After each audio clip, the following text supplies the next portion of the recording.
আম আনারসের চাটনি বানানোর জন্য আমি একটা আনারসের 4 ভাগের 3 ভাগ আনারস নিয়েছি আর নিয়েছি 2টো কাঁচা আম।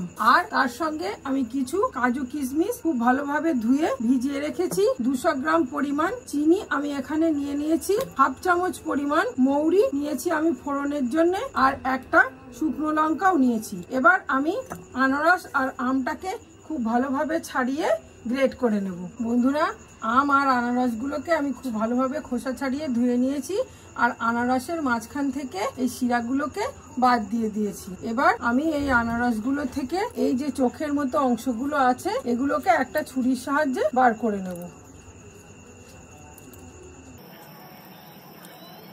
এইভাবে ছুরির সাহায্যে আমি তুলে তুলে প্রত্যেকটা চোখকে বাদ দিয়ে দেব। আনারসগুলো থেকে আমি প্রত্যেকটা চোখ এইভাবে বাদ দিয়ে নিয়েছি। এবার আমি আনারসগুলোকে গ্রেট করে নেব।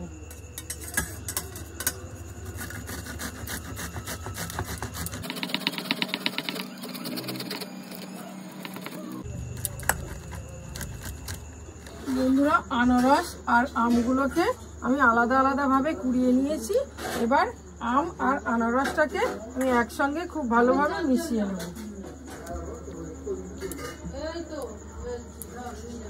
আম আর আনারসটাকে আমি খুব ভালোভাবে মিশিয়ে নিয়েছি। এবার এর মধ্যে আমি যে চিনিটা নিয়েছিলাম সেই চিনিটাকেও আম আনারসের সঙ্গে মিশিয়ে দেবো, দিয়ে খুব ভালোভাবে এর সঙ্গে মেখে নেব। এবার আমি চিনিটা পুরোপুরি গলে যাওয়ার জন্য অপেক্ষা করব। বন্ধুরা, আনারস আর আমটা গ্রেট করার পরে আমি চিনি মিশিয়ে 10-15 মিনিটের মতো অপেক্ষা করেছি। চিনিটা পুরোপুরি গলে গেছে।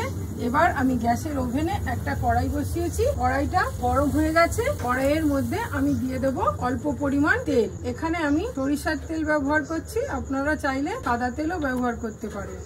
বন্ধুরা, তেলটা গরম হয়ে গেছে। এবার এই তেলের মধ্যে আমি একটা গোটা শুকনো লঙ্কা দিয়ে দিলাম আর দিয়ে দিলাম 1/2 চামচ পরিমাণ গোটা মৌরি। মৌরি আর শুকনো লঙ্কাটা দিয়ে আমি খুব ভালোভাবে একটু তেলের সঙ্গে নেড়ে নেব। শুকনো লঙ্কার ভাজা গন্ধ আর মৌরির ভাজা গন্ধটা বেরিয়ে গেলে আমি যে আম আনারসটা চিনির সঙ্গে মাখিয়ে রেখেছিলাম সেটাকে এর মধ্যে ঢেলে দিব।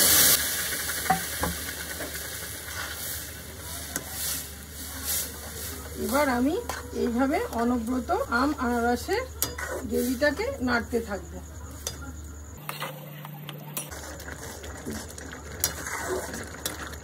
বন্ধুরা, চাটনিটাকে আমি বেশ কিছুক্ষণ নেড়ে নিয়েছি।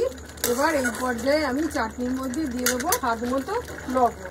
আমি এই 1/2 চামচেরও কম পরিমাণ লবণ আমি চাটনির মধ্যে যোগ করে দিলাম। লবণটাকে দিয়ে আমি খুব ভালোভাবে চাটনির সঙ্গে মিশিয়ে দেবো। আর দেখুন বন্ধুরা, যেহেতু চাটনি আনারসগুলো এখনো সাদা সাদা দেখাচ্ছে, তার মানে আমার আনারসটা পুরোপুরি গলেনি। তাই এই পর্যায়ে আমি 1/2 বাটি পরিমাণ জল আমি এই চাটনির মধ্যে যোগ করে দেবো, দিয়ে আরো বেশ কিছুক্ষণ ফোটাতে থাকবো। যত আমি এই চাটনিটাকে ফোটাবো চিনিটা ফুটে জেলির আকার নেবে এবং চাটনিটা খেতে খুব সুন্দর হবে।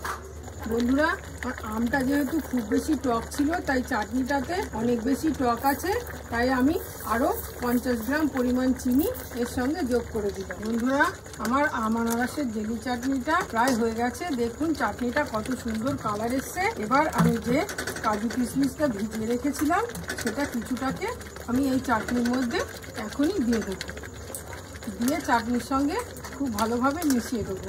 চাটনিটাকে আমি আর খুব বেশি ফোটাবো না, কারণ যেহেতু এটা জেলি চাটনি চিনির পরিমাণটা বেশি আছে, তাই ঠান্ডা হলে আরও একটু বসে যায়। তো আমাদের চাটনিটা প্রায় হয়ে এসেছে।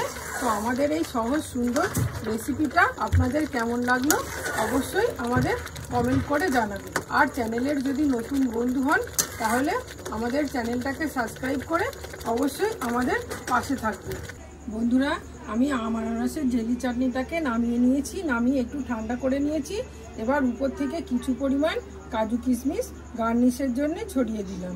এইভাবেই আমাদের আম আনারসের চাটনিটা পুরোপুরি তৈরি হয়ে গেল। আমাদের ভিডিওটা শেষ পর্যন্ত দেখার জন্য আপনাদের অনেক অনেক ধন্যবাদ। নমস্কার।